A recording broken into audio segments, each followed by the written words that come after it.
Hi there. Welcome to the Schwowin's Nest. My name is Sandra. I'm so glad you're here. Today I'm participating in an awesome collab with these wonderful creators.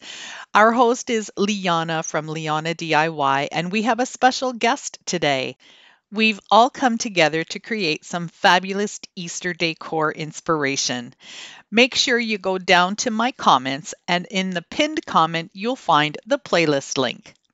I'll also have all of these ladies' channels in my description box. Please go over to their channels, hit that red subscribe button, and show them some support. Now let's get crafting. I've got this canvas that I no longer need. It was a football. I purchased it many years ago and it was hanging in my son's room. So I'm going to attempt to remove the canvas part. Now this ended up being sort of a nylon kind of canvas, and I've seen lots of people working with the Dollar Tree canvases and being able to take them off super easy and quick. This one gave me a struggle. I ended up having to cut on either side of the staple with my utility knife, and then I was able to pull off the plastic, and most of the staples stayed in, but that's okay because I'm going to cover them up anyway. I was lucky enough to have this 8 by 8 board that fit perfectly right on top of the frame. I'm going to use my staple gun, and I've got it outfitted with some brad nails, and I'm just going to go ahead and attach it all the way around. These little brad nails are really short. I think they're only about maybe half an inch to 3/4 of an inch, so I can't use these on really big projects, but for this it was perfect. Now I'm going to take some chalk paint and I'm going to give the interior a couple of good coats. I want all of that brown to disappear. Now I'm going to paint the outside frame and the interior here, as you can see me doing with black chalk paint. And look at the oops I did. Oh my gosh. Sometimes I get too excited to do my projects and I just had that paint blob right in the middle.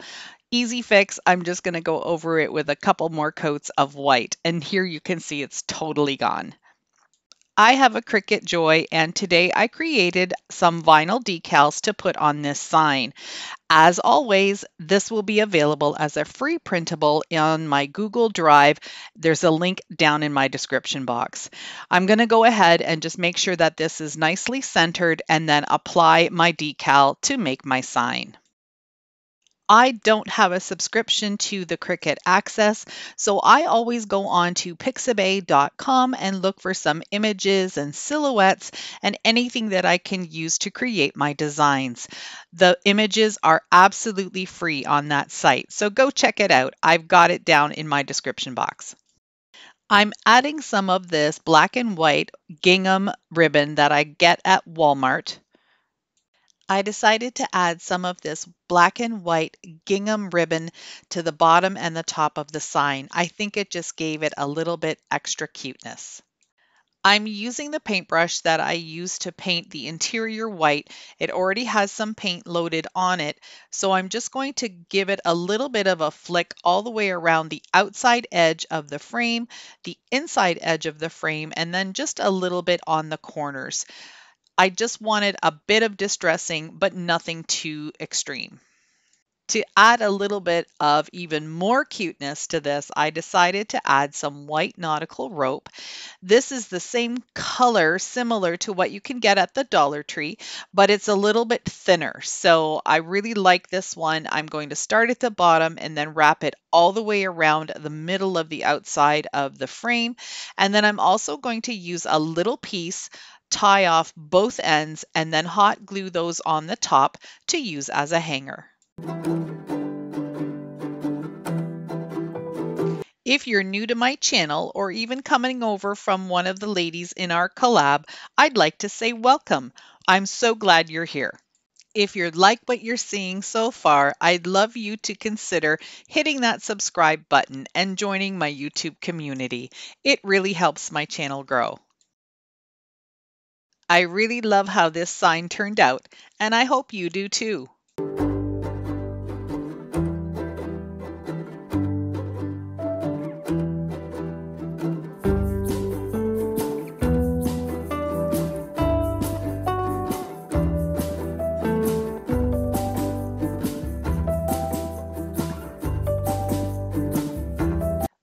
next project was a lot of fun.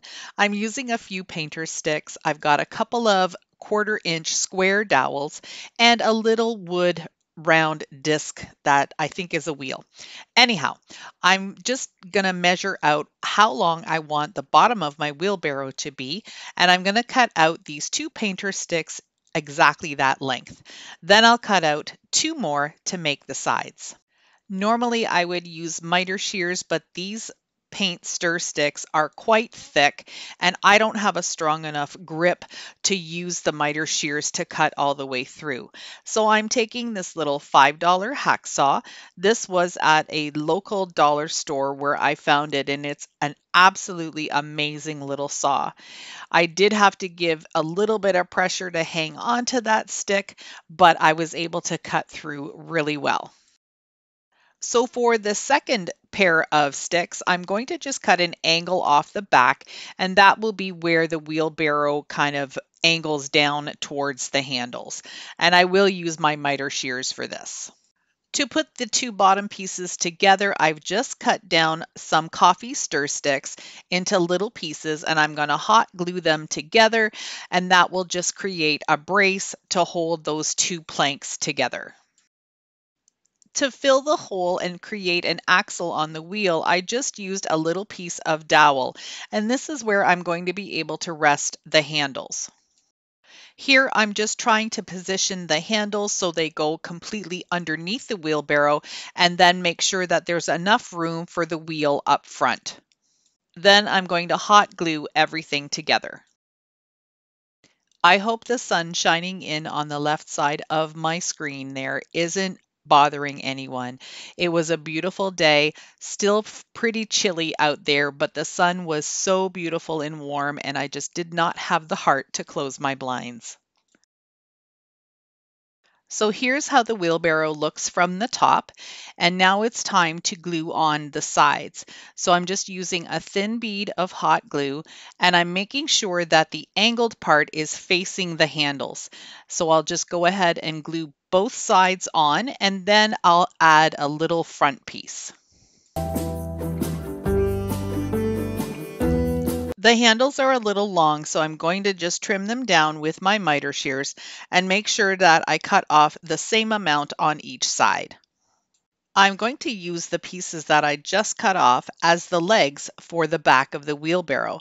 I'm just putting them in far enough so they don't stick out from underneath. I used some gray chalk paint watered down to create a stain, and I'm going to do that all over the wheelbarrow, including the wheel. But the handles and the legs are going to be a different color. I'm going to use my new favorite color for spring, which is Eucalyptus by Martha Stewart Vintage Chalk Paint. I just love this color. It's kind of a cross between blue and green, and it's the perfect shade for spring and Easter. To dress up my little wheelbarrow, I'm going to use some of this Excelsior, which is wood shavings, not real Excelsior. I think that's made out of plastic. Anyhow, I'm going to cut some. I'm going to lay it down in the bottom of the wheelbarrow, and it's going to look like sort of hay or straw, something that eggs would sit on. I'm going to add a few of these little pastel eggs and some carrots that I just cut out of styrofoam, painted orange, and added a few little green sprigs. This little creation would be perfect on a tiered tray for spring or Easter, or on a shelf in a little vignette with a bunch of other Easter decor. I just love it.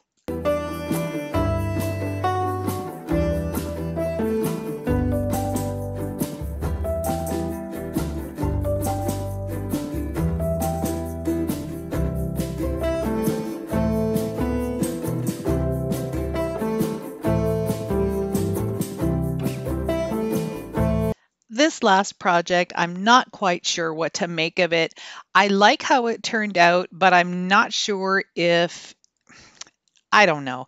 It was just something that I thought I would give a try. It sounded great in my head, but then when I actually created it, I wasn't quite sure whether it was exactly what I wanted. But I'm going to go for it and show you anyway. I'm taking this little candy fruit dish bowl, and I know some of you are going to say, oh my gosh, that's a vintage item. Why are you painting it? Well, I've had it for over a year. It was sitting on my Etsy shop and on eBay for a really long time, and I didn't get any bites. So I'm painting it. Anyhow, this is again my favorite green color, that eucalyptus from Martha Stewart, and I'm just going to paint the top of the bowl for now. It will need a couple of coats. Just before Christmas, I thrifted a whole bag of red beads. I did use them for my Christmas decor, but I'm taking one strand and using it for this project. Actually, this is like 2 feet. Anyhow, I spray painted it black first because they were red to begin with, and if I would have spray painted them white on the red, they would have turned pink. So I did the black, and now I'm doing some white, and then I'm going to also do some green. Next, I took the beads and I hot glued them all around the rim of the candy dish. And I did have to add a couple extras because I just didn't paint enough of the green ones. Now I'm just going to give them a little bit more of a coat of the green just to hide some of that white that you can still see. I have this humongous egg. It's a plastic egg that I got at the dollar store, and it had a soccer ball pattern to it. So I spray painted it black, just like with the beads, and then I gave it 2 coats of white chalk paint. Now I'm going to be adding a little tissue paper transfer. If you've been watching my videos lately, you will know that I am totally addicted to printing on tissue paper. It is so easy and has a beautiful effect. So what I'm doing now is just adding Mod Podge around in a circle where I think my little label is going to go. I always use my paintbrush to pick up the label and place it onto my project, because then I can use my other hand if I need it to help center it. What I'm going to do now is take just a tiny little bit of Mod Podge on my brush and start from the center and push the paper outwards. This is basically a decoupage technique, but what I've done is printed this little image on tissue paper right with my regular color inkjet printer. The white tissue paper blends right into the white of the egg, and you can hardly see it. I wanted the egg to have more of a distressed look, so I'm just taking a makeup sponge with a little bit of that eucalyptus color, and I'm going around the edge of the label and just pulling that makeup sponge out a little bit so it feathers away from the tissue paper. I'm going to do that all the way around, and then I'm going to take a soft brush, do some distressing, but kind of make sort of a stripe design in the egg to make it look like it's been painted as an Easter egg. I'm using this little piece of wood to glue down into the center of the bowl because I need that egg to sit up a little bit higher. I'm also going to be adding a half piece of styrofoam, and that will add even more height.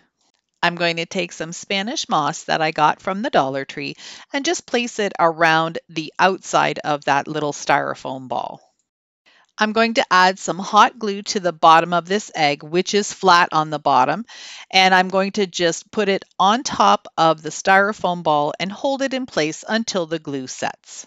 So as I was looking at this piece, I decided that the frosted stem just was not looking like it belonged. So I'm taking a piece of twine from the Dollar Tree and I'm going to start right underneath the bowl, glue that on and wrap it all the way around the stem and partially onto the bottom of the dish.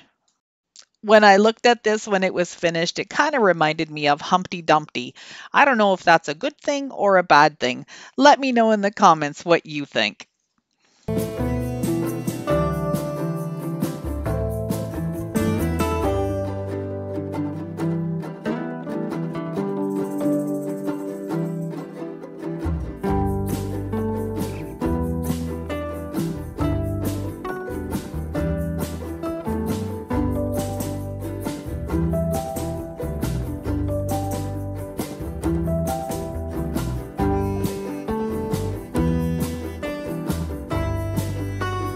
When you're done with my video, don't forget to go down to my comments and click on that playlist link so you can visit all the other creators in our collab.